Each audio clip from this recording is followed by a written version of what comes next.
Hey, Heather. Can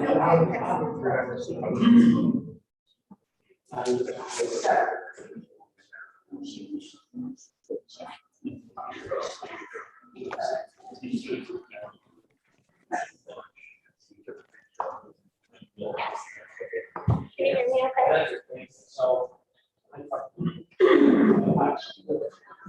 Can you give me a sound check, Heather, to see how loud you are? What? Hold on, I can't hear you yet. Hang on.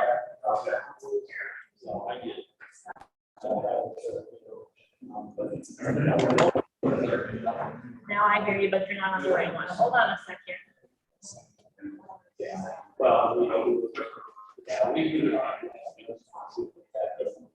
Can you try one more time? Can you give me a test, Heather? Hello? Nope, I can't hear you. Hang on a second. Hey, Sam, are you talking to me?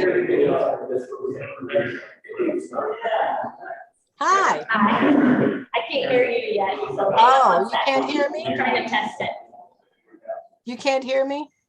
I can't hear you yet. Hold on. We just gotta get the right microphone. Is it on your end? Now I can hear you. Try one more time. Can you hear me now? Yes, ma'am. Oh. It's hard to hear you guys, but I guess it's because you're all talking. Yeah. As soon as the meeting starts, I will switch it to the microphones and then you'll have to hear that. But right now I'm just testing it. Okay. Okay. Sorry. Okay. Thanks.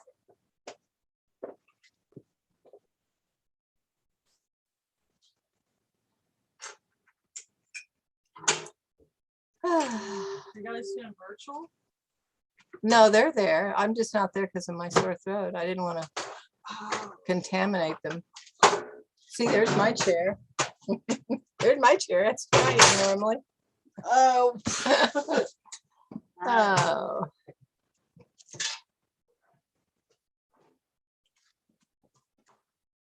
Yeah, I've never done it where I'm the only one not there, so it'll be interesting to see how it works.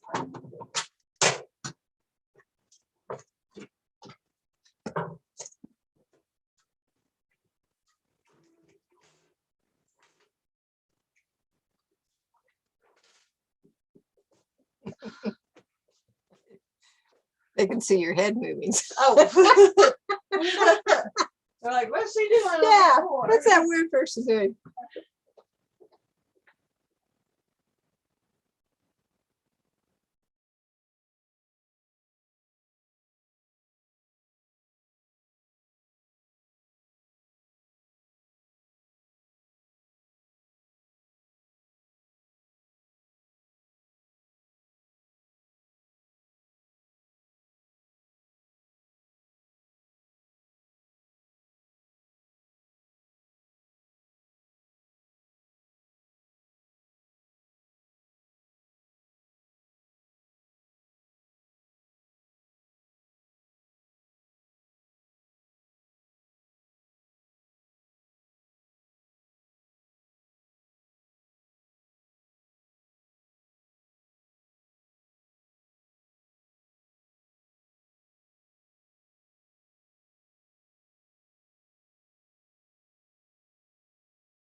call this meeting to order. If everybody please stand for the Pledge of Allegiance. I pledge allegiance to the flag of the United States of America and to the republic for which it stands, one nation, under God, indivisible, with liberty and justice for all.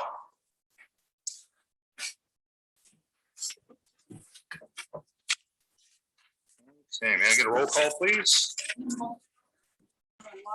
Okay, thanks.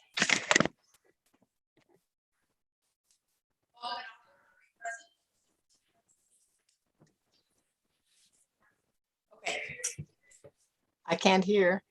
Alderman Alder. Here? Thank you. Alderman Campbell. Here.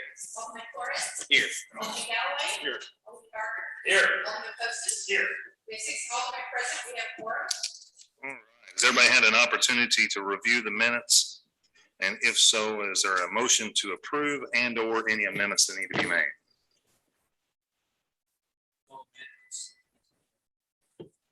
Can we approve them all together one time? If you'd If there's like no to. amendments, or you gonna I have? can't, I have to abstain from D, so I have to. Okay, I make a motion to approve the August 16th regular meeting, and the August 19th non-legislative meeting, and the August 19th legislative meetings. Second. Motion was made by Alderman Campbell, seconded by Alderman Poston to adopt the minutes from August 16th, and August 19th non-legislative and August 19th legislative sessions as written. All those in favor? And one there. It's unanimous. All right. Anybody would like to tackle August 31st? I move to approve the minutes of August 31st. Second. Motion was made by Alderman Gardner, seconded by Alderman Galloway to approve the minutes of August 31st as presented. All those in favor? Any opposed? Any abstain? All right, that moves us to ceremonial matters. We do have a proclamation this evening. We do have some guests in attendance that I would like to read this to. City of Ozark Constitution Week, September 17th, 2021 through September 23rd, 2021. Whereas September 17th, 2021 marks the 234th anniversary of the drafting of the Constitution of the United States of America by the Constitutional Convention. And whereas it is fitting and proper to accord official recognition of this magnificent document and its memorable anniversary, and to the patriotic celebrations which we commemorate the occasion. And whereas Public Law 915 guarantees the issuing of a proclamation each year by the President of the United States of America, designating September 17th through September 17th through September 23rd as Constitution Week. Now therefore, I, Bradley Allen Jackson, by virtue of the authority vested in me as the mayor of the city of Ozark, do hereby proclaim the week of September 17th, September 17th through the 23rd, 2021 as Constitution Week, and urge all citizens to study the Constitution and reflect on the privileges of being an American with all rights and responsibilities in which that honor holds. In witness whereof I have hereunto set my hand the cause seal of the city of Ozark to be affixed the 17th day of September 2021. And I'd like to present that to our guests this evening. Join us, Daughters of the American Revolution.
scheduled visitors, those are Chamber of Commerce monthly report, Mr. Greg Williams.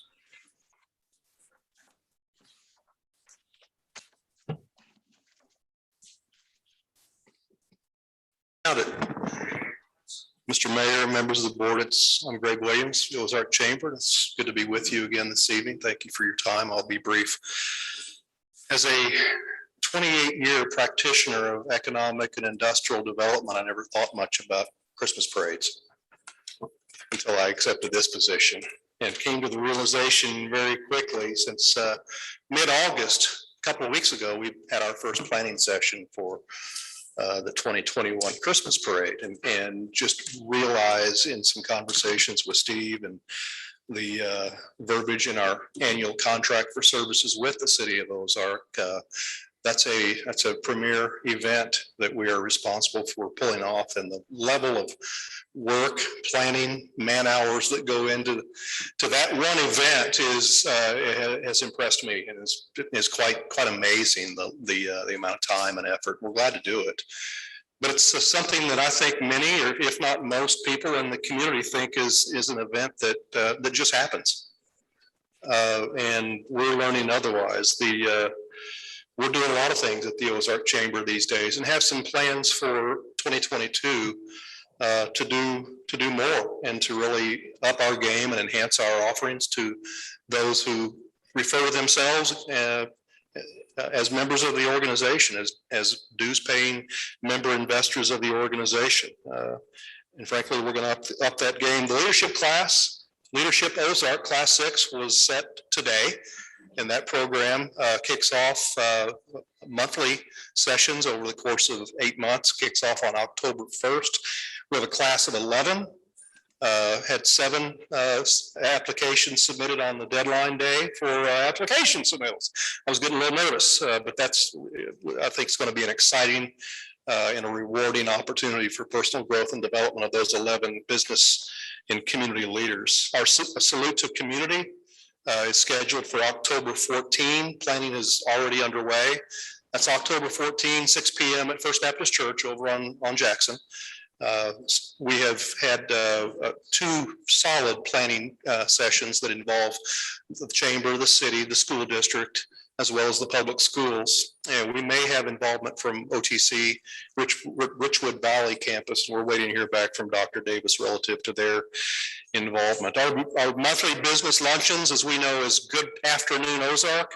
Attendance is growing and it's becoming more relevant, I think, to our mission in providing that business connectivity piece that we offer to those who write checks to the Ozark Chamber. And it's exciting to see that opportunity to connect people to business people, and it's an exciting venture. We're about to experience the opening of Finley Farms.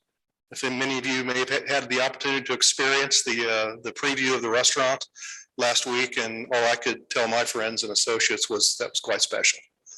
And I don't know that we collectively, the general population, really appreciates the impact that project of the Morris family and Bass Pro Shops is going to have on this community and on this region throughout Southwest Missouri. It's going to be a real attraction, an amenity that we at the chamber, I know you at the city, are very excited about the potential for that development. Steve and I have met, and we're working on the language of our annual contract for services that we need to get into place, hopefully on January 1 of 2022, looking at some revisions, nothing major, maybe a couple of additions relative to the chamber's role in tourism development promotion, especially with that new amenity added to the local community.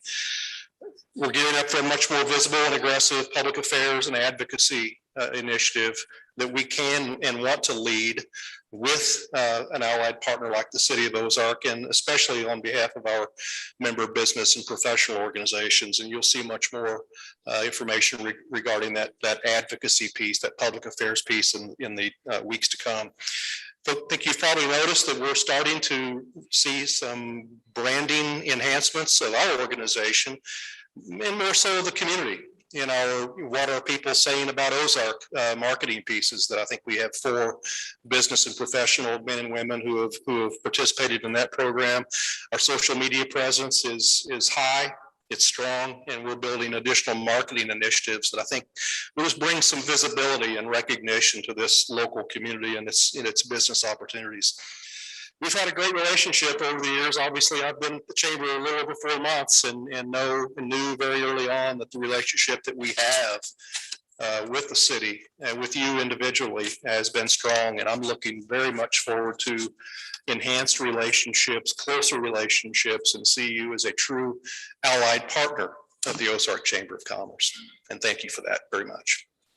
Be happy to address any comments or questions, suggestions, criticism. Any comments from Mr. Williams? If not, thank you very much for your time. Thank you, sir. Appreciate it. All right, we're going to move right into first reading of bills and resolutions, new bills. Mr. Flores. I move to place bill 3294 on its first reading by title and description only. Second. Motion was made by Alderman Flores, seconded by Alderman Galloway, to place bill number 3294 on its first reading by title and description only. All those in favor? All right. An ordinance authorizing the city to enter into an addendum to extend the lease term of the real estate lease agreement with the Christian County Agricultural and Mechanical Society. All right. Ms. Payne, did you have anything with this? I have met with, if anybody has any questions for Ms. Payne, she can come up and answer those. But I have met with a few members of the Agricultural Mechanical Society, and as our contract had expired, we had a short window to negotiate terms. I asked them if they would be interested in a 90-day extension. They said they would be, and that's why this is in front of you guys. I will meet again with them next Tuesday evening at their regularly scheduled meeting to start the discussion. There's no need to expedite this bill. We can come back and pass it because we're still under contract with them for another month. So anybody has any questions for Ms. Payne? None. Anybody in the audience here to speak on this bill tonight? Is there anyone on Zoom this evening? Other than Alderman Older? Nope. All right. There are no questions to be asked or any comments to be made on this bill. This bill will be held over till the next legislative session. Mr. Galloway. Yes, Your Honor. I move that we place bill number 3295 on its first reading by title only. Second. Motion was made by Alderman Galloway, second by Alderman Poston, to place bill number 3295 on its first reading by title only. All those in favor? An ordinance authorizing the city to enter into a cost share agreement for holiday lighting with Christian County and the Historic River District. You want to take the lead on this one? It's your baby. So this this ordinance would allow us to partner with the Historic River District and the County Commission in a effort to get some holiday lighting on the square that would be truly unique. So the Historic River District is an organization that sponsors events, helps develop economic opportunity in the downtown area, and promotes the historic area. So it is a not-for-profit group that does that. The county, of course, owns the land that has the square on it. And then we in the city are trying to foster development in the historic area as well, and we've been pretty successful. Well, this ordinance is part of an effort to enhance that. And these are not any ordinary Christmas lights that that I propose that the city and the county is also wanting to do this at Historic River District to get. We are talking about, we're not talking about lights like we have, which is terrific over at the river, where you drive by and look at these different scenes of Christmas. Actually, what we have in mind is something altogether different. They make a kind of Christmas lighting, which is basically looks like a building. It's lit up completely. So picture, if you would, a gigantic ornament the size of maybe this half of the room, and it's fallen down on the grounds of the county square. And it's all lit up in different colors. And then there's a doorway or passageway inside it. You can walk through like a tunnel.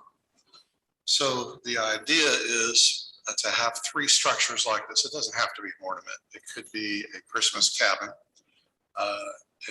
It could be something else. But the idea is not just for people to drive around and see it. The idea is for people to stop, they get their children out of their car and go with their family and have photographs there inside this giant Christmas ornament, because you can put your whole family in there.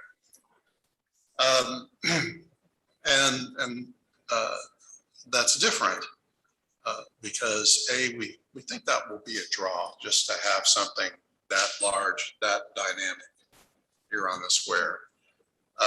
But the other thing is, by getting people out of their car, they're not just driving by, they can take a look around at the square and say, well, maybe we'll have a bite to eat here, or maybe we'll go into the shop here. And if it's not this year, maybe it's next year, you may think about that. But the idea is to get them out and stopping, not to drive by. So the Historic River District has a committee, it's called the Design Committee. And it was within the Design Committee that this idea originated. And actually, they had first approached the county to see if they would fund the lighting. Well, the county investigated, and they are very good partners with Historic River District. And Ralph Phillips sits on the board. He's a county commissioner. But the cost of those for just the county to pay for is too much for them to absorb. So 3 of these things would be about $80,000. So the county had investigated it. They really wanted it. They had looked at the pricing. They looked at these different objects, and they just said, we can't afford this on our own.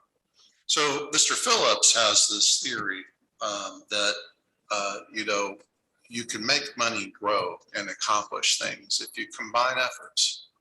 And so Historic River District has taken that theory and came to a proposal for the city. And that is, look, it's too expensive for any one organization to put these up here. But if you, the city, and you, the county, will commit to 40,000, 20,000 each. I want to do the cha-cha-cha. 20,000 each. We will go out and we think this is such a good idea. We think that we will go out and we will solicit grants for the other 40. And you won't be out any money unless we come up with the 40. And then for your $20,000 city, you're going to have $80,000 worth of lighting. For $20,000 county, you're going to have $80,000 worth of lighting. And this attraction that we hope would be a draw year after year after year for people to go down to the river and go through, tour that, and then come up to the square and maybe make that a ritual to plan to eat and shop. Well, that's the idea anyway. So they have presented this idea. The county is excited about it. The county commissioners are excited about it, and they're just waiting for us to vote. They have to pass their budget and have this line item in it by the end of this month, by the 27th. And so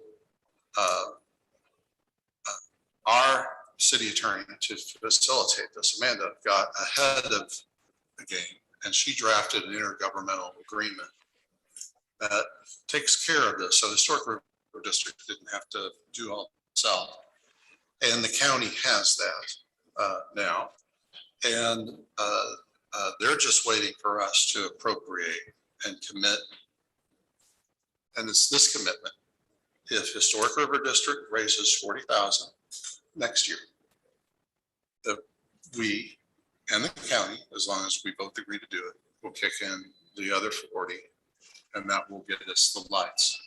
Now, the other neat thing about this agreement and what the county has offered, and what makes it exciting just for future prospects in working with the county, and is you know, what the amount of that the county is taking on. They're going to set up these Christmas lights. They're going to store these Christmas lights. They're going to pay for the electricity for it. So it's something that is truly something where they've got skin in the game to improve the square, and you know, of course they're looking at from the countywide perspective of enhancing their county seat. So anyway, once we pass this, I hope that we do, this will go up to them, and it's on their agenda this week. And I think, Amanda, are you scheduled to go, or? I believe the city administrator. Okay, and then I have time on my calendar to go. I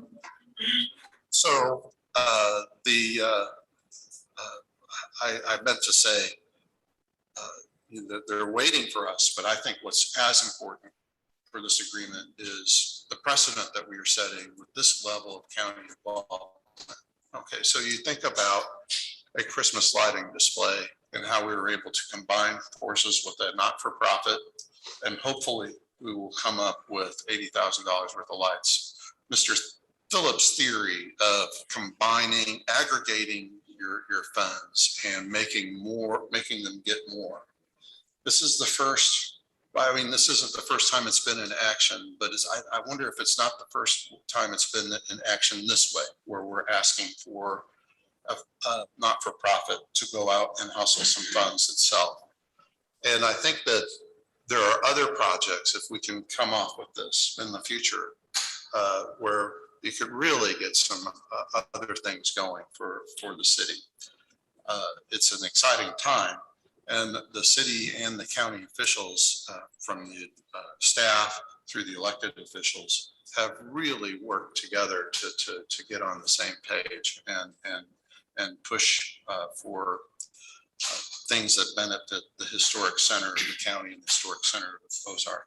So anyway, I'm asking for you all to vote for this, and then in a few minutes, if we can get it to a second reading, I'd be asking also to expedite it.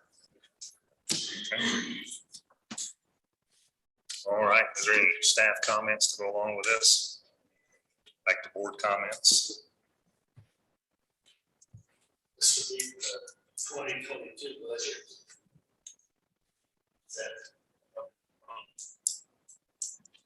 Well, I don't think it's going to be. We haven't started the 2022 budget yet, but that's what we just marked that down. And when we have that agreement, we'll make sure that we budget that in. And of course, the budget will be voted on by the board, and so it's subject to appropriation. So.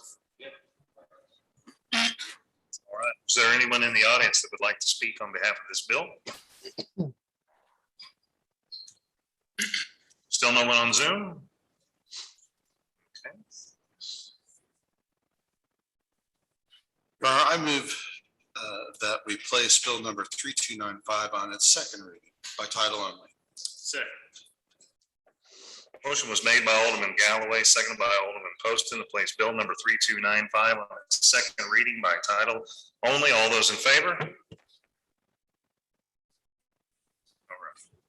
An ordinance authorizing the city to enter into a cost share agreement for holiday lighting with Christian County and the Historic River District. Any additional comments by the board? Hearing none. Your Honor, I move that we enact bill number 3295 as ordinance number 21-076. Second. Motion was made by Alderman Galloway, seconded by Alderman Poston. Adopt bill number 3295 as ordinance number 21-076. May I get the roll call, please? Alderman Gardner. Aye. Alderman Galloway. Aye. Alderman Campbell. Aye. Alderman Alder. Aye. Aye. Aye. Alderman Poston. Aye. Alderman Flores. Aye. With 6 aye votes, motion carries. She was so enthused, she voted 3 times. I'm impressed. I didn't know if you could hear me.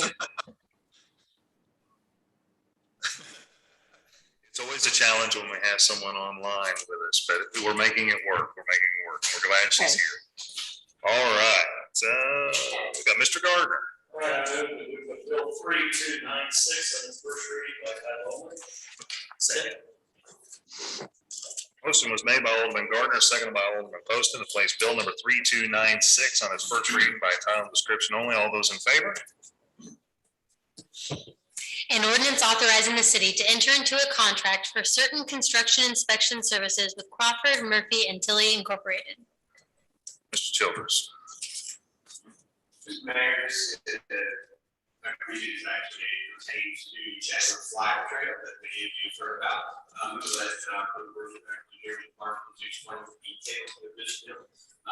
It's a fairly normal process to have construction services. We're using federal funds in the form of a federal grant for this trail, and therefore we have to follow all the federal guidelines. And Mr. Parsons will explain what this is. So. All right, perfect. Mr. Parsons, the floor is yours. All right.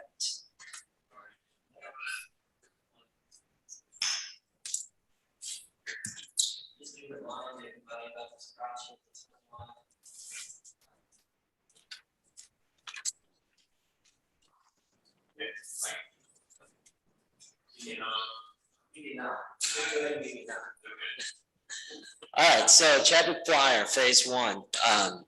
Back in late 2019, we pitched this as a concept.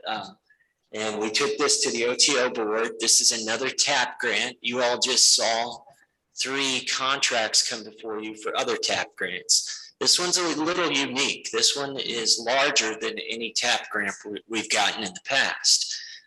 So in order to check off the boxes for MoDOT and their checklist, typically the design and the construction services are within one packet. In this bill, or in this project, we've had to split them up because it's such a large project. As you'll remember, this is the first, I need to stay here. This is the first phase heading north that ties into both the school and the OC. Go ahead, Steve. They don't need to hear all this, but what it does do is provide connectivity. Next slide. Specifically to the school, our new enhanced trail along Jackson and the OC. And then what we do from there is take it north. As you can see right there, the amount of buildings, the amount of different uses that this trail connects is pretty amazing. If you recall, the school was on board with this one as well. They also came to the table with over $300,000 to cost share on this, which helped us with our cost share at the beginning. This is an 80-20, like Steve was, Mr. Childers was referring to. So we got that worked into the grant. Yeah. We'll talk about this a little bit more when we get to the actual selection of the construction firm that we're going to select here in a few months, but we can just fly through that. Project highlights, I just wanted to note, just point out that this connects the junior high around the perimeter of the softball field, connects to that new underpass, which is currently being used, by the way, during construction, and then connects over to the OC and heads to the north. You can keep flying. I did have one question. I think the next slide, I just wanted to point out, right now at the OC, you can kind of see where a 10-foot section fades into a 5-foot section. That will all be taken care of as part of the grant. And this design here that you've got in front of you, it's really all about making the grade in terms of ADA accessibility and all those things. So it looks unique right now, but the more that we hold off on as far as the construction, the more we include in this TAP grant, the more we can be reimbursed. So there's a method behind everything here in terms of what we can get reimbursed. So that will all be part of that project. And then that's heading north all the way to Clay Street. So we're very excited about this. As you know, the pedestrian underpasses are in place. I think that's really all we need to go through. It was just more of a reminder. Thank you, sir. So again, checking out the list, we've got the easements in place. They're recorded. Because this was such a large project, we had to go out and get a qualified firm. What we're recommending to you tonight is Crawford Murphy Tilley.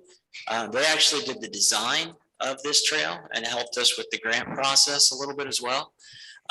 We find that it's very beneficial, just like with the last 3 TAP grants that we've done, to have the designer and do the construction services as well.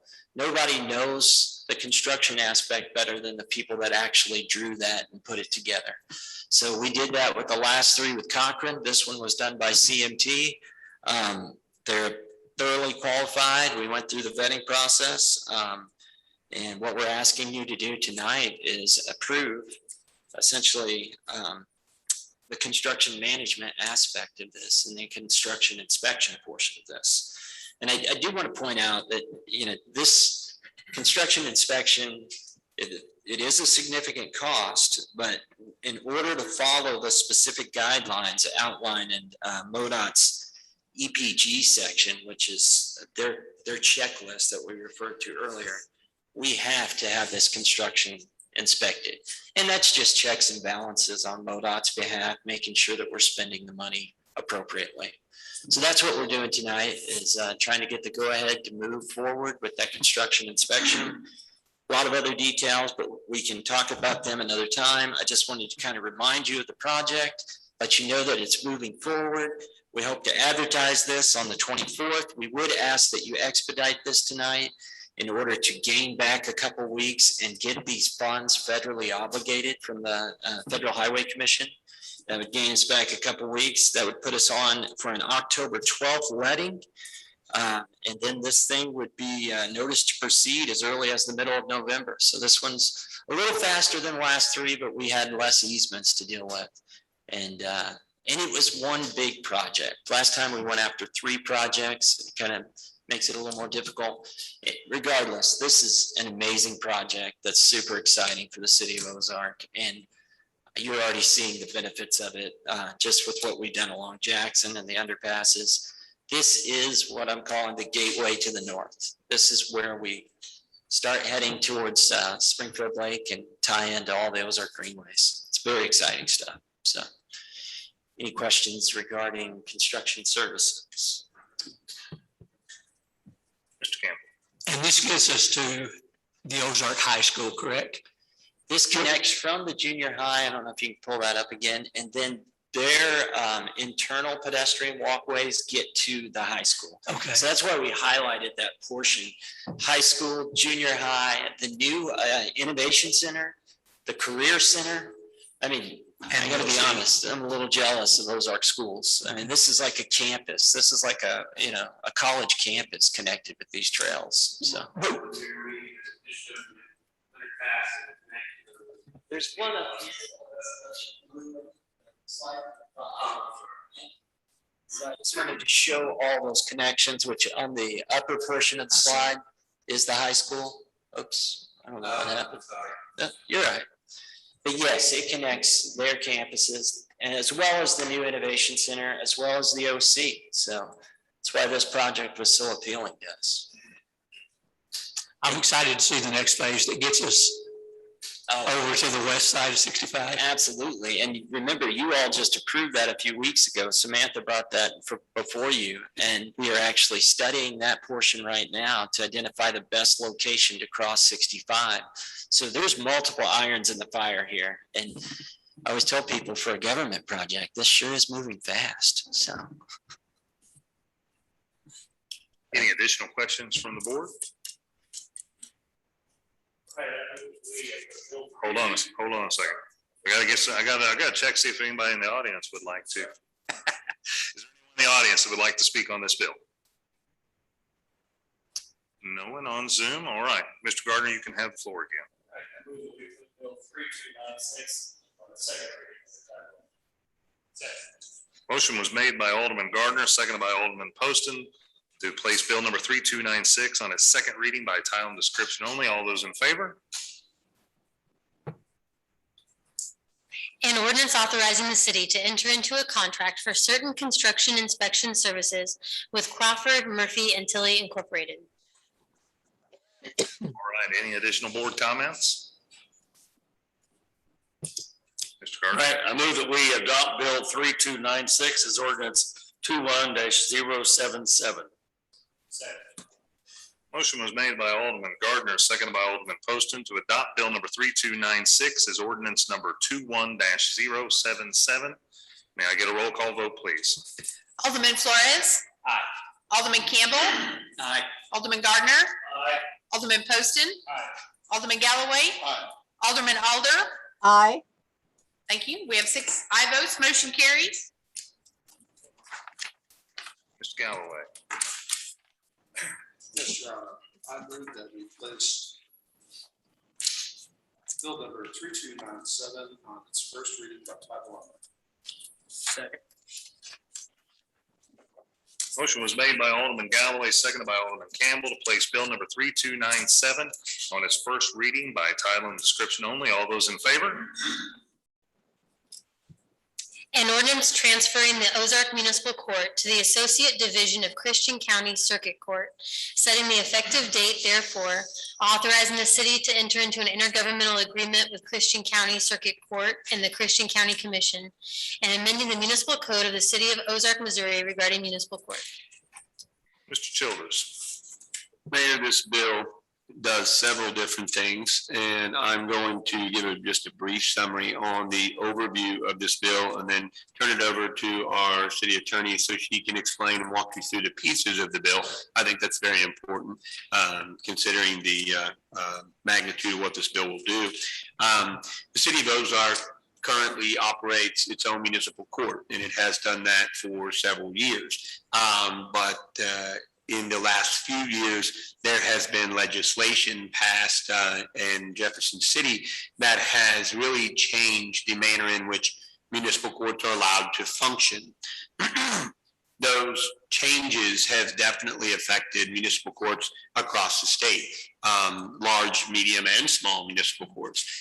We are seeing that from that legislation, there are a lot of municipal courts that have essentially already transferred their dockets, if you will, to the circuit court. And we have talked to many of those cities that have done that. Several months ago, we were approached by OSCA. OSCA stands for, Ms. Calloway, please. The Office of State Courts Administrator. Thank you. I didn't want to get that wrong. OSCA, which is the organization that oversees the function of municipal courts through the new legislation. They had reached out to us to let us know that based on Senate Bill 5 and the legislation that had been passed, that we need to make some upgrades to our municipal court. We needed to function differently or do things differently. We were not the only ones that they did this with. They were also in communication with our neighbors to the west, which is the city of Nixa. They too were going through OSCA under an evaluation report. Basically, where we're at now is that we find that it's going to be difficult as well as expensive to make the modifications to our facilities that are we're required to do in order to be able to accommodate continuing to operate our own municipal court. Right now, we do have a judge, but that judge is a contract employee. We have a contract for that judge to operate differently than our charter city neighbors to the west, which actually that judge is an elected position. So it's different for different cities, but that's just because we're a fourth-class city. And that's how we function within our codes. So where we're at now is that we have worked and spent many hours on the phone with OSCA, on the phone with, and in meetings with our circuit court judges and the circuit court clerk to better understand exactly what it means to be able to close down our municipal court, not get rid of our laws. I'm gonna make that clear. That's not what we're doing. We're not getting rid of the laws of the city of Ozark. We are simply transferring those tickets and violations to the circuit court where they will be heard and the dockets will be heard by one of the judges over there. So it's moving from the north side of the square to the south side of the square. Now, I realize that I simplify that a lot, and Ms. Callaway will take you through the details of this ordinance, but that's essentially what we would be doing. Continuing to operate no longer our municipal court, but take that to the south side over to the circuit court, as well as utilize outside consulting or contract services of an independent firm to serve as our prosecuting attorney. So I will now answer any questions, but if there aren't any, I will give it to the expert really over here, our city attorney, who can tell you the details of the bill. All right, Ms. Callaway. Yes, I will walk you through the bill. It does tackle several topics, all related to the municipal court. The first item in the bill is that it states that the Board of Aldermen are electing to have the municipal courts heard and determined in the associate division of the circuit court. So these will be before that judge in the 38th Circuit. It is delegated to the governing body of each municipality to determine where their ordinance violations will be heard. So you have the authority to decide if you're going to operate your own municipal court or if you want that to be done at the circuit court level. So that's the first item that is achieved through this ordinance. There are several statutes cited because that power is stated in several different places. The next item, when that is transferred, the function of the municipal court clerk will be served through the circuit court clerk's office. In that discussion, there were some negotiations between the municipality and the county and the circuit court on how to handle that burden of tickets that were unanticipated until this time by the circuit court.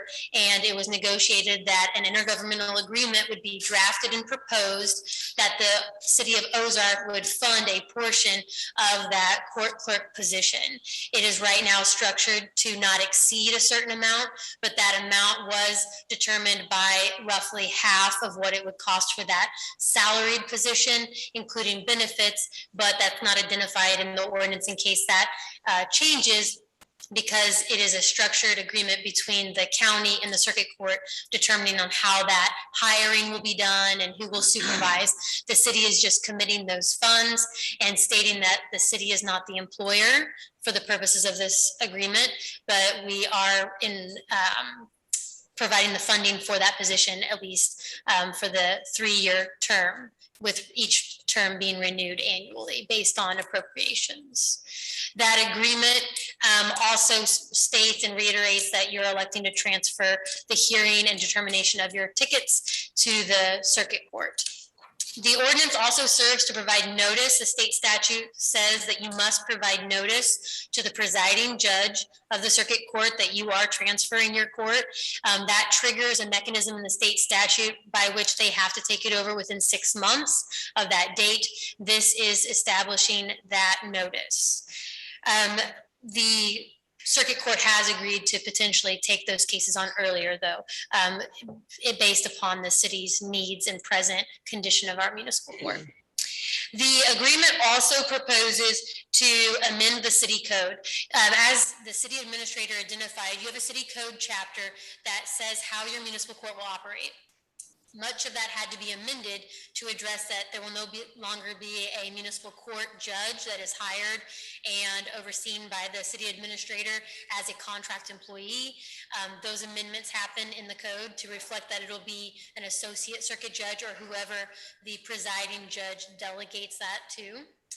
The city code is also amended to remove the language related to hiring and maintaining a city clerk, since those functions will be delegated to the circuit court clerk. And then it also amends the court cost section. The court costs are presently established based on what authorizes us to collect those fees. A court clerk cost is $12 for a municipality. For the county, it is $15, so that is one of the most significant changes. However, the other court costs will remain the same. There were some that were amended based upon a chart that they provided me that says what is authorized. And so you will see that there are 2 that have been removed because those are no longer authorized. Absent that, I'm happy to answer any questions related to the structure of the bill.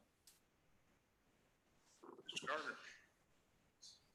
What is the overall financial impact to the city, plus or minus of this? I would not be the appropriate person to provide that information, but the city administrator. Well, you're trading different costs for different things. So the overall financial impact, we anticipate that it's going to be a savings because we are still going to continue to process the violations. We're now going to e-ticketing, which allows us to be much more efficient in our ticketing or a lot of traffic, citations and things. And so hopefully you'll continue to just simply see the revenue neutral style of management, which is what we're supposed to be. The municipal court was never designed to be a revenue profit center for cities. And so, we, just as we do every year now, we do a fee study and we determine what it is that it costs to operate things. I think that not only will it be a cost savings from an expense standpoint, but it'll also free up very valuable space that we need in our other facilities because we continue to grow, and those departments that are growing the most rapidly are the ones that have the least amount of space. So, I can definitely get you hard numbers and different things, but we don't know exactly what those revenues are going to be as a function of moving it over there either. So I don't know exactly what that is. The revenue neutral is the key word, we hope. Okay, thank you. Any additional questions, Mr. Poston? Steve, I got to follow up on that one first. You said a savings over not letting go of the municipal courts, or a savings over current expenses? Yes. We're going to continue to have a legal department. You have 2 different things going on. You have the city attorney, which functions in that role under the legal department, but the legal department of the city of Ozark also has Ms. Calloway serving as a prosecuting attorney. Okay, so really another savings is going to be time.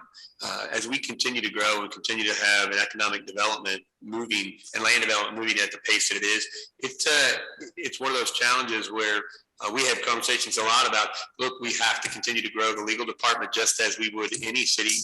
So we have to grow that legal department for those civil matters, contracts like you see that come across your desk all the time.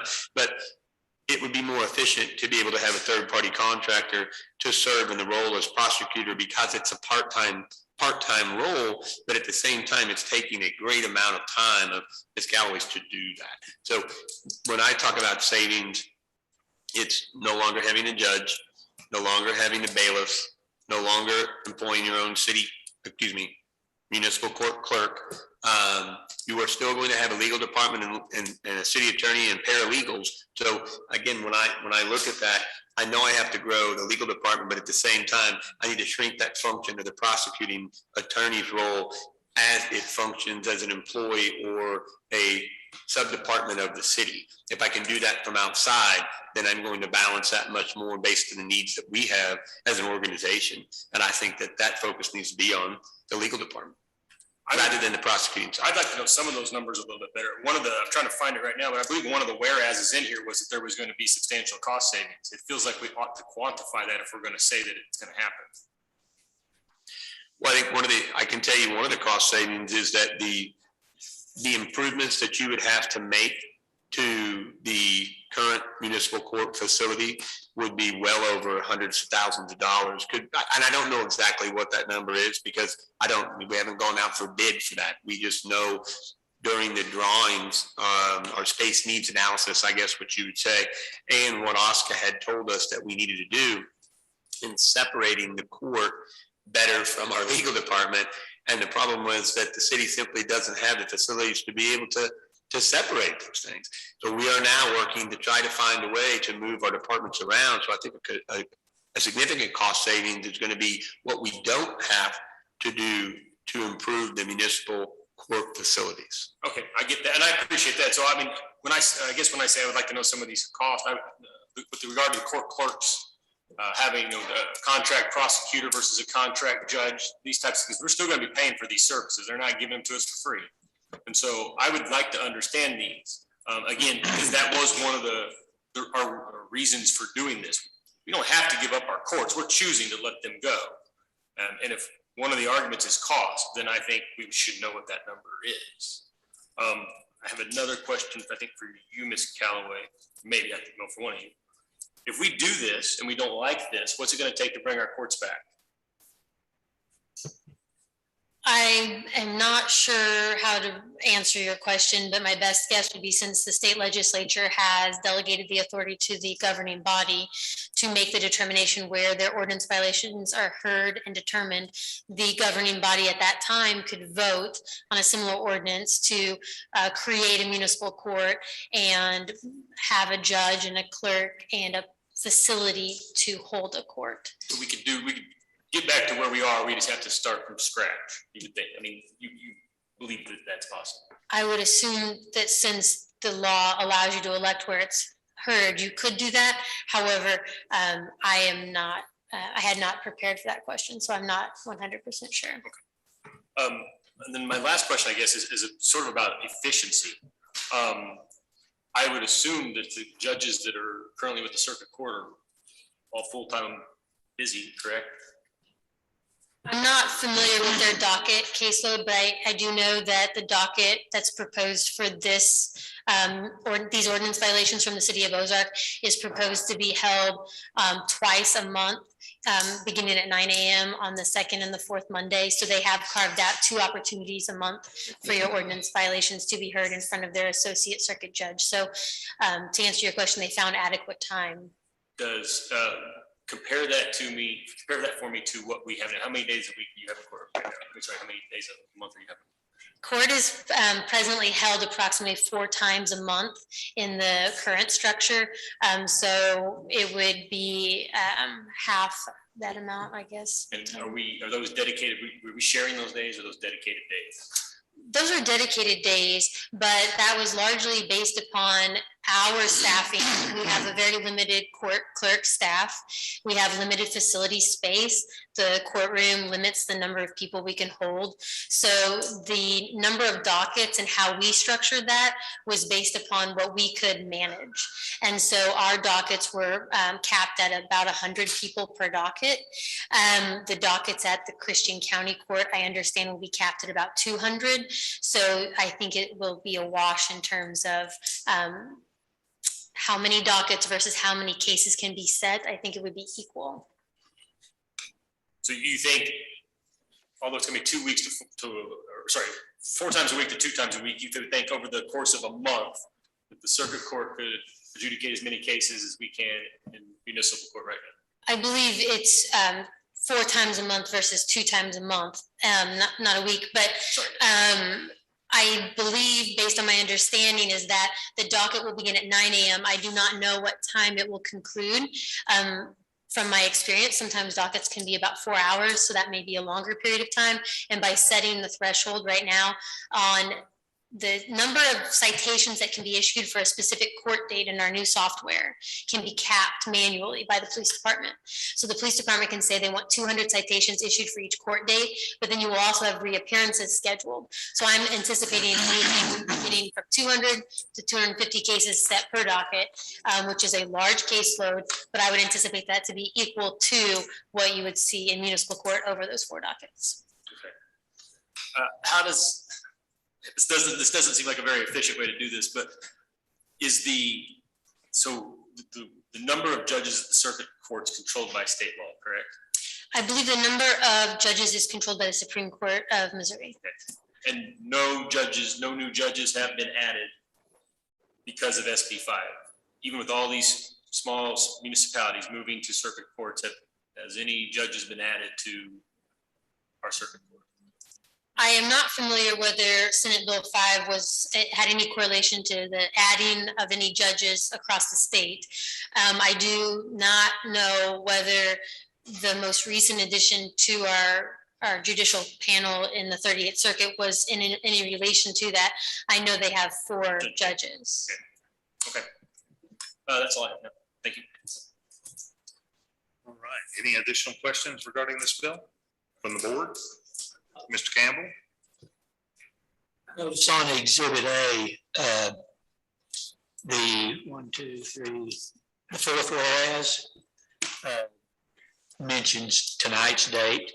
Does that mean we need to expedite this bill? Or is that just I mean, I know that could be changed, but. It is the request of city staff to expedite the bill based on several factors. The city is presently without a city clerk.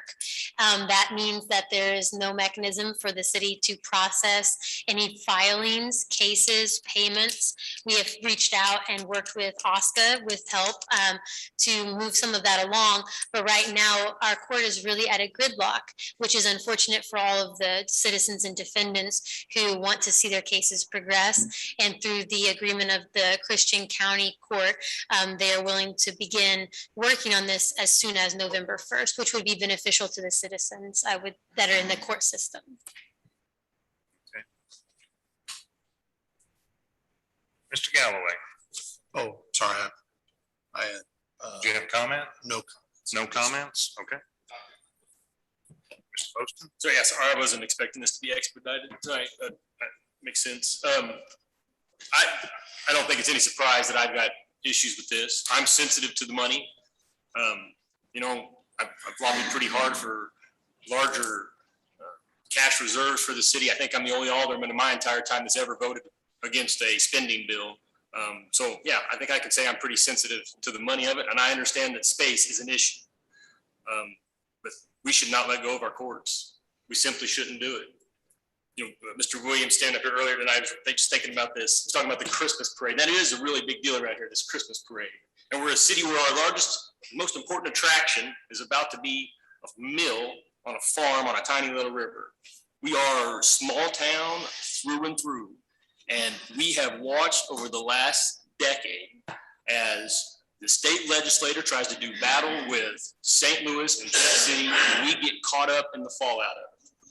This is a post-Ferguson bill, SB 5 was. It does have some decent provisions in it. I think that the separation that the bill was envisioning between city business and civil business and prosecution, that makes sense to me. But to walk away from our courts because we don't think we can find a room to put a judge in, that does not make any sense to me at all. We have a state legislature that has had a war on local governments, county governments, and school boards for about a decade now. We've remained largely quiet while we've watched a lot of things change around. The county no longer has the ability to regulate feed operations in the county. We're a river town, folks. You can drop 1,000 head of hog up on the river, and ain't nobody in here that can say anything about it. There's nothing the county can do, as long as they don't dump that waste 50 feet from your house. No,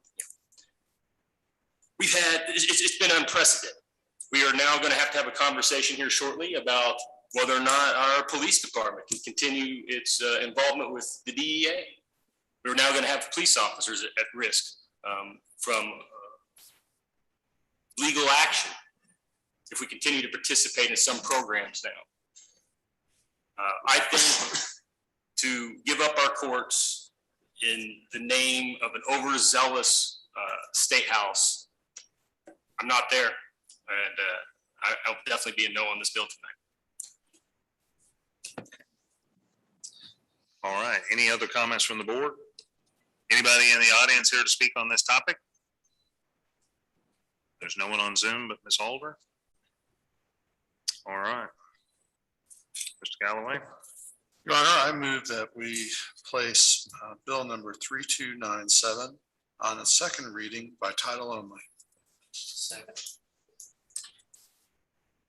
Motion was made by Alderman Galloway, seconded by Alderman Campbell to place bill number 3297 on its second reading by title only. All those in favor? An ordinance transferring the Ozark Municipal Court to the Associate Division of Christian County Circuit Court, setting the effective date therefore, authorizing the city to enter into an intergovernmental agreement with Christian County Circuit Court and the Christian County Commission, and amending the municipal code of the city of Ozark, Missouri regarding municipal court. All right. Any additional comments from the board?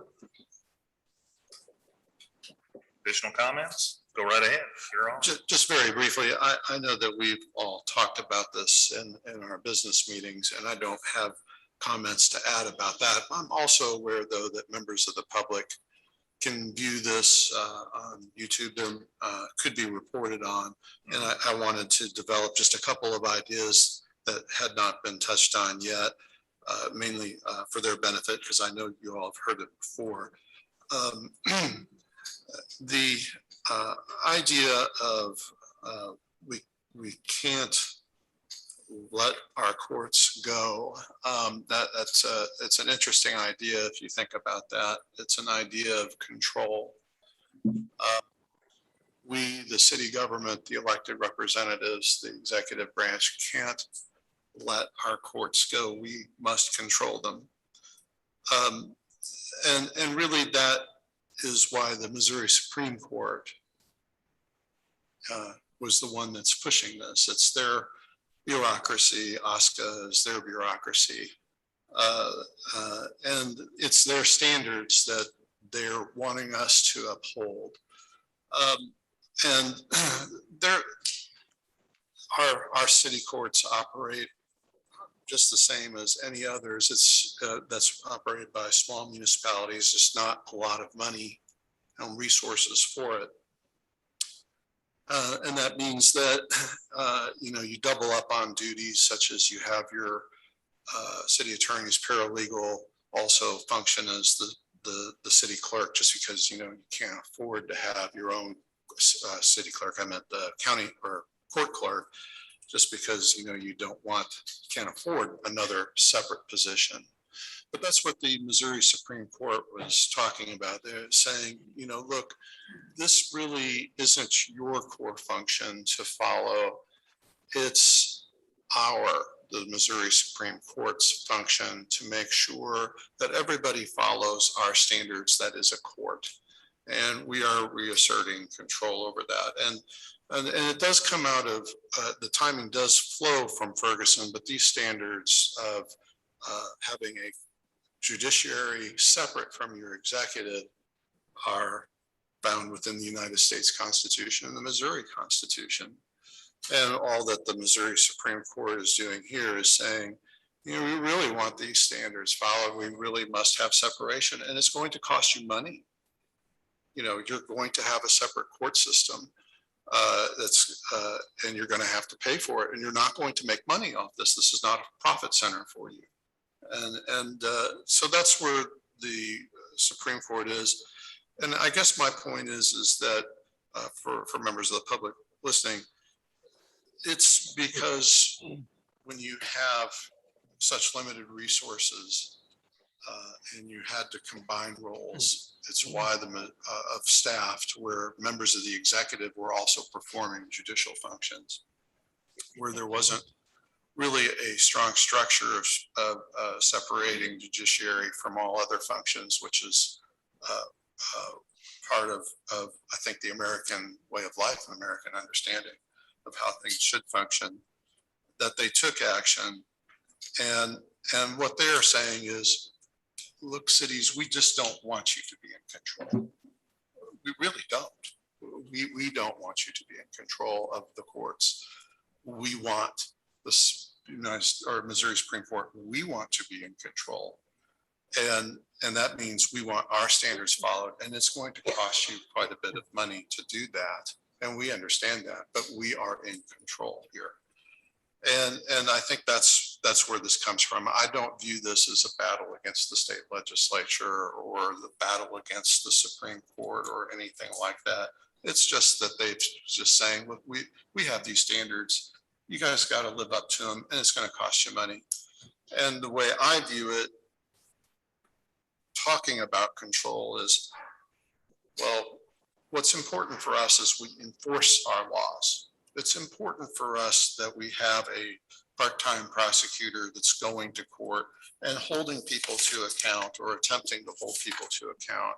It's important for us as a society to know that the judge that's sitting there is fair and impartial and is not related to us in any way, and that the citizen that's charged is going to feel confident that they're going to have a fair adjudication.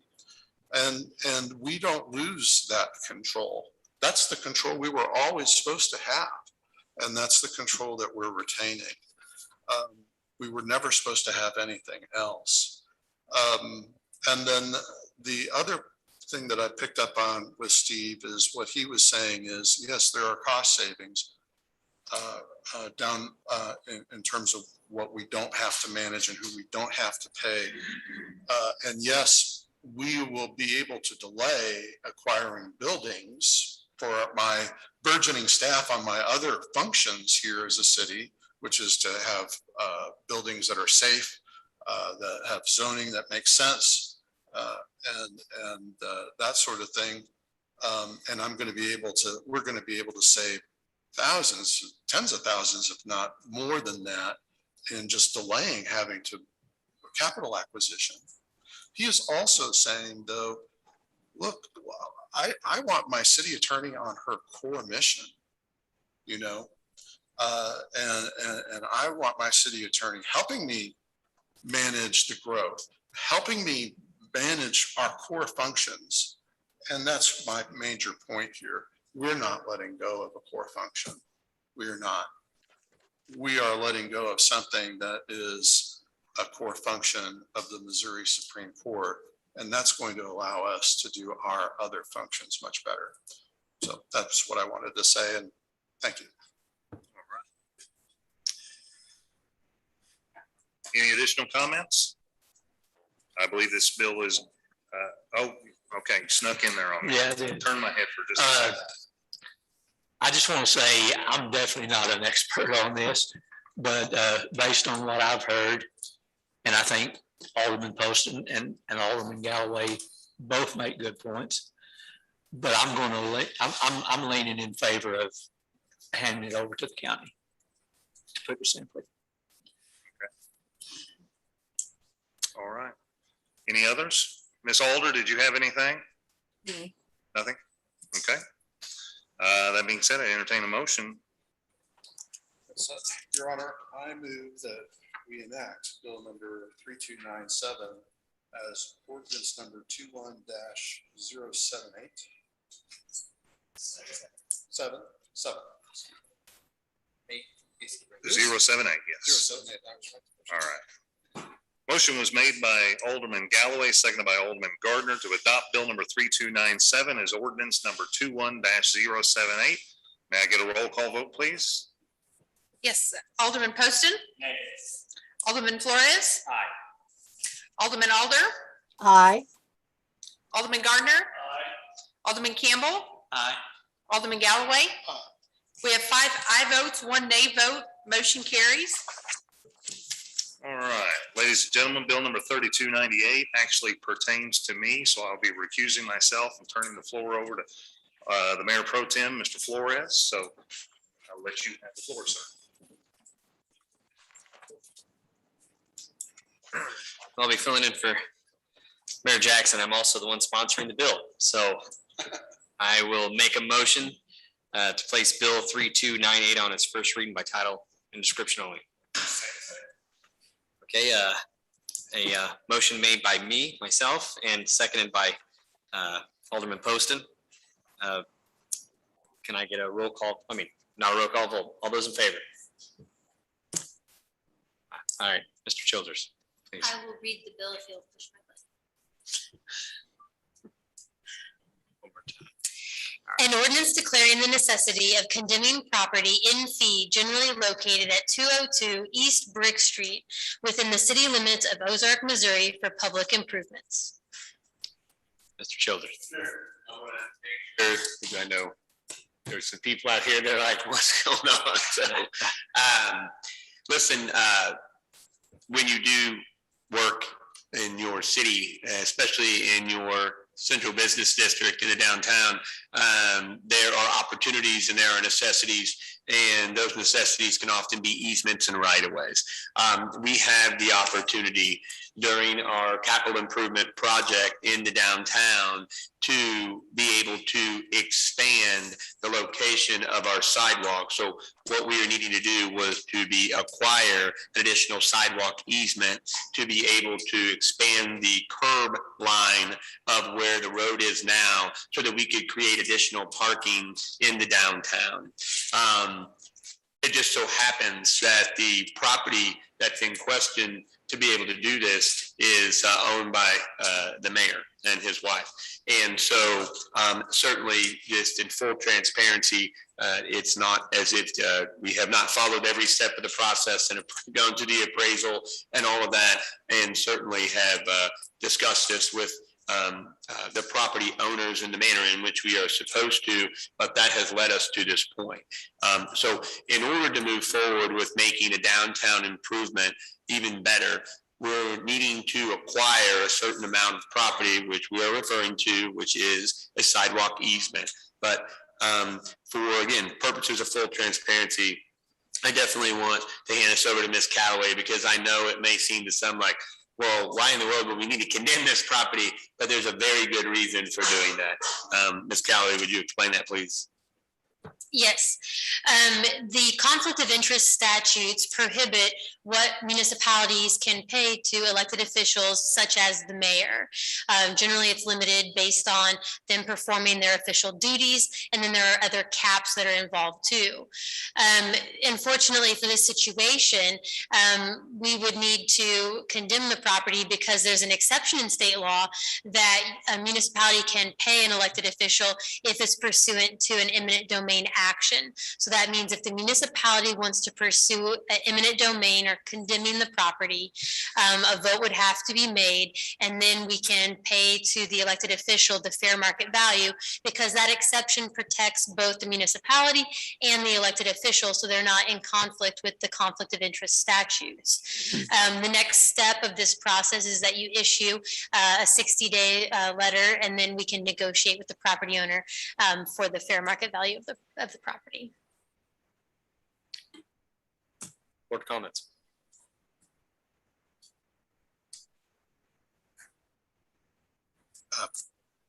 For the public, Steve, can you explain how they can be assured that there are no conflicts in this process moving forward? Yeah. Yeah, this Galloway indicated, the state statute is such that there's a limit to what you can pay an elected official, and therefore, in order to protect both the city as well as that elected official, in this case, the mayor, we need to go through this process, which we are forwarded by the state statutes because it is the exception. So the main thing to make sure that the public knows is that when you are determining the value of the property, there is a specific way to do that. And within that appraisal process, there's a specific way to do that appraisal. And we have made sure that that appraisal is done correctly per the state statute and per the requirements of the eminent domain process. And so, again, as Ms. Callaway said, you establish that value, and then you make the property owner aware through written communication that this is what the value is, and you begin to try to negotiate that with that property owner. I know that there has been mention time and time again about different percentages and things like that. Sure, there are properties that are considered heritage properties and things of that nature, but you're talking about things such as, just an example, maybe a heritage farm or a century farm or something like that. But in this particular case, the property owner has not owned the property or been the owner of the property for any extended period of time. So that doesn't really apply. So you simply do the appraisal for the guidelines that you have to do that, and notify that property owner, and then you negotiate with the property owner that fair market value, which is established by appraisal. And I hope that hope that's what you wanted to hear, and I want to make sure everybody else hears that too, that we're going through all of the proper steps to get, you know, to acquire this easement and add the additional parking spaces to the downtown. And the benefit of this is to alleviate some of the parking problems that has been choking local businesses. Yes, I mean, I don't think there's any secret that parking has been probably the number one challenge that we've had, or that we've been told that we have by the businesses in our downtown. And so anytime we have the opportunity to add more parking spaces, these are on-street parking spaces. These are public parking spaces. They will not be private parking spaces. So this is acquiring the necessary property for the purpose of making a public improvement, which would be public parking spaces. It just so happens that it's in front of the mayor's property. And so obviously we're doing the big project downtown, and time is of the essence because the contractor is moving swiftly, and based on our timeline, we're going very quickly to that roadway. So we're needing to move this forward, and certainly staff would recommend expediting this bill tonight. And just one follow-up comment. If you're downtown, every parking is in front of somebody's business. Right. Touche. One comment of clarification, just in case I didn't cover it as clearly as possible. When I referenced negotiating with the property owners, in this situation, as the bill reflects in the attachments to the bill, which are the actual easement documents, the actual price is included in both easements, which is the fair market value. So there will be no additional negotiation in terms of increasing the price that is being paid to the mayor. City staff has been authorized to pay the appraised value.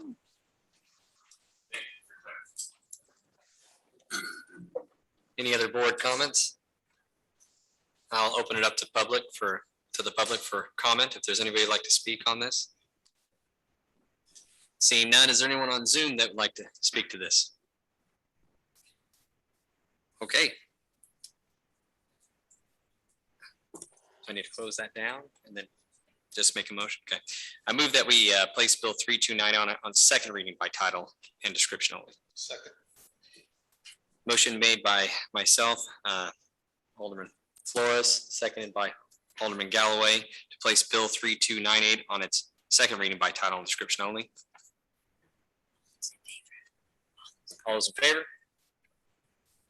An ordinance declaring the necessity of condemning property and fee generally located at 202 East Brick Street within the city limits of Ozark, Missouri for public improvements. Any board comments?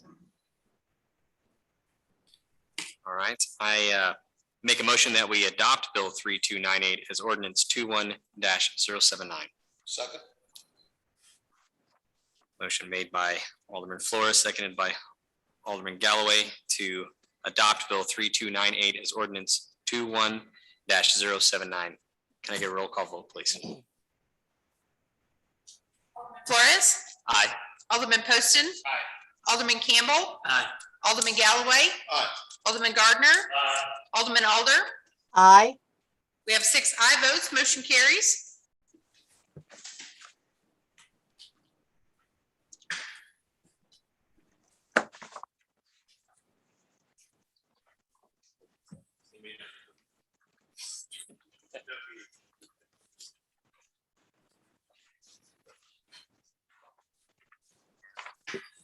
My ears are burning.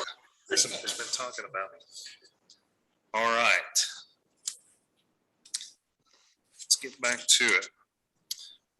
All right, moving along to resolutions and second reading of bills. So we're in second reading of bills. Mr. Campbell. Make a motion that we read bill number 3288. Place bill number 3288 on its second reading. Motion was made by, pardon me, Alderman Campbell, second by Alderman Poston, place bill number 3288 on its second and final reading by title and description only. All those in favor? An ordinance authorizing the city to enter into a painting, wrapping of traffic signal and lighting facilities agreement with the Missouri Highways and Transportation Commission related to maintenance of said improvement. All right, are there any board comments with regards to this bill? None at all? Mr. Campbell? I make a motion, we adopt bill number 3288 as ordinance number 21-080. Second. Motion was made by Alderman Campbell, seconded by Alderman Poston to adopt bill number 3288 as ordinance number 21-080. May I get a roll call vote, please? Aye. Alderman Galloway. Aye. Alderman Flores. Aye. Thank you. Alderman Poston. Aye. Alderman Alder. Aye. Alderman Gardner. We have 6 aye votes, motion carries. All right. Back to you again, Mr. Campbell. I make a motion, we place bill number 3289 on its second and final reading. Second. Motion was made by Alderman Poston, seconded by Alderman Campbell to place bill number 3289 on its second and final reading by title and description only. All those in favor? An ordinance authorizing the city to enter into a first supplemental agreement with the Missouri Highways and Transportation Commission related to a cost apportionment agreement. All right, are there any additional comments with regards to this bill? Any at all? Hearing none? I make a motion, we adopt bill number 3289 as ordinance number 21-081. Second. Motion was made by Alderman Campbell, seconded by Alderman Poston to adopt bill number 3289 as ordinance number 21-081. May I get a roll call vote, please? Alderman Poston. Aye. Alderman Alder. Aye. Alderman Gardner. Alderman Campbell. Aye. Alderman Flores. Alderman Galloway. We have 6 aye votes, motion carries.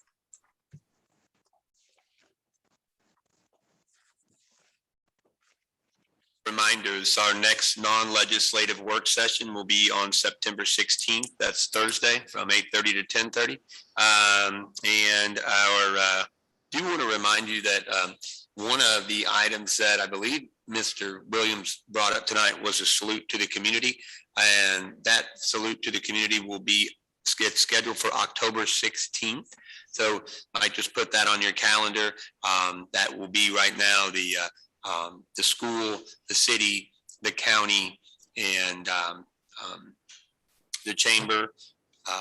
It might actually include OTC. We're not sure yet, as well as we have invited a speaker. We just have not got confirmation. So we'll let you know about that. I just want you to make sure you put it on your calendar. So salute to the community, October 16th. That's all I have, Mr. Mayor. October 16th.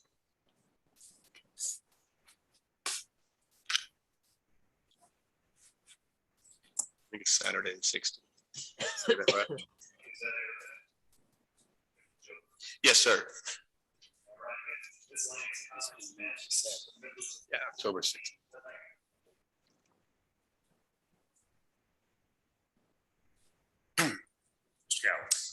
Well, unfortunately, I understand from the Historic River District Board meeting that Oktoberfest for this year will be canceled. So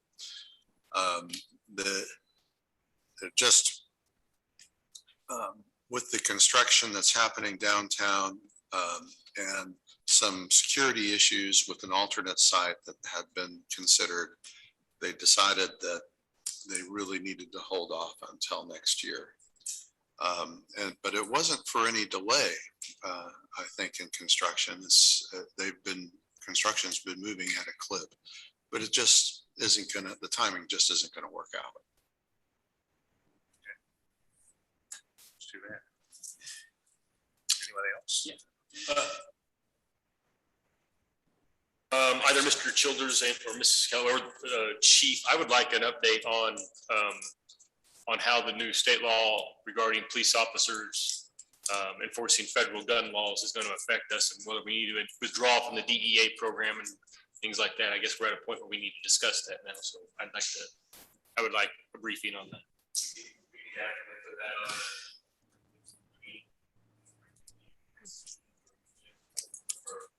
Just whatever's, I mean, I don't know how much going benefits, so. I've been tracking the state legislation and as it went into effect on August 28th, so I could prepare training for our law enforcement. So I'd be happy to bring that forward to you potentially at one of our non-legislative work sessions so we can get in depth. okay, thank you.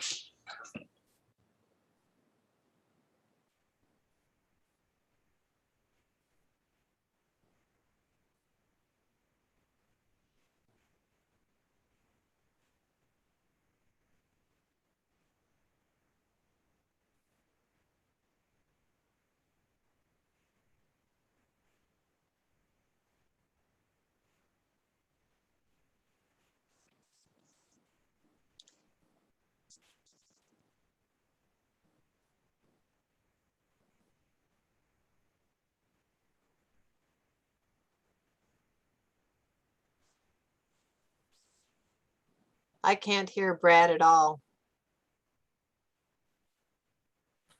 All right. So back to recap for Heather. Meeting with the mayor is this Thursday, the 11th, 9 to 10:30 at the OC. If any members of the Board of Aldermen are coming, just please let the clerk know, just so she can post it as a potential occurrence of a majority of the board that might be in attendance. We won't be discussing any legislative business. This really is mostly a question and answer session with the community to be able to try to gauge what's going on. At the last meeting, we had a lot of great comments from people talking about, pardon me, Old World subdivision. In case you guys didn't know, Old World subdivision is all nice and clean. They've got a nice pool, landscaping's in, everything's good to go. So I was out there and visited with them this morning, but also a lot of different things, wanting to know about the state of the parks. That's something that we're working on. They're curious about road construction, and that's something that they're working on. So it's nice to know that the community is engaged. I just want to be able to continue to feed them as much information as we possibly can and answer any questions as they arise. So let your constituents know if they would like to come out and ask questions and try to get some answers, and let us gain some feedback and perspective from them as residents. 9 to 10:30 at the OC will be that time. Brad, how many people were attended? We had about a dozen there. Okay, good. So more than what I was expecting for the very first time, but obviously I'd love to be able to have a dozen dozens there. You know, it'd be nice to have more people involved. The more people that know what's going on inside our municipality, the stronger municipality that we do have. So did you have a question? Just a question. You want to hit your Question At the Old World Pool, you said it was open. Is it ready to be open, or is it open? Are they actually swimming in it this time of year, or No. do you? They're not swimming in it. So apparently, from what I understand, the punch list is complete, correct? Okay. I think, well, what I was told by the developer, they had one item left on the list, and that was a backflow preventer, and they were in the process of putting that in while I was on site.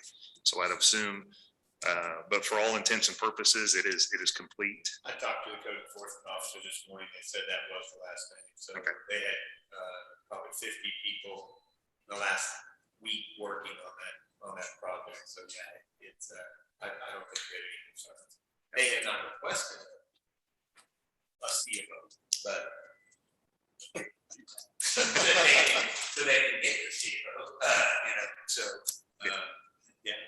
I just think we need to make absolutely certain that the pool works before winter.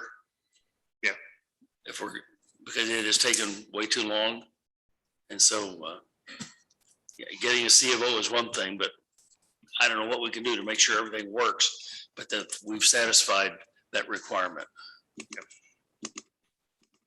So certainly, if we get a CFO, it'll work for the building. Yes. Are they gonna go swimming? We're gonna need a volunteer for that. Okay. Cameron? So yes, they were filling it full this morning. They were running the pump. There was a discussion of the pump. They do. Mr. Counts told me they have a 3-year contract with the pool and spa that will maintain that operating capacity for 3 years. So it's nice to know that they do have a contract in place for a pool company that will help maintain that. So I just want to give you an update of where it was 2 weeks ago. It didn't look like it was going to happen, but as of right now, it looks like it's in operational order. Any additional questions, comments from the board? Ms. Galloway? Not to speak out of turn, but as staff update, we do expect a bill coming forward on September 20th, sponsored by Alderman Campbell related to fireworks amendments that were discussed at an earlier meeting. Perfect. All right. Sounds good. Any other questions, comments, concerns? Motion to adjourn. Motion was made by Alderman Galloway. It was seconded by? Second. Mr. Flores. All those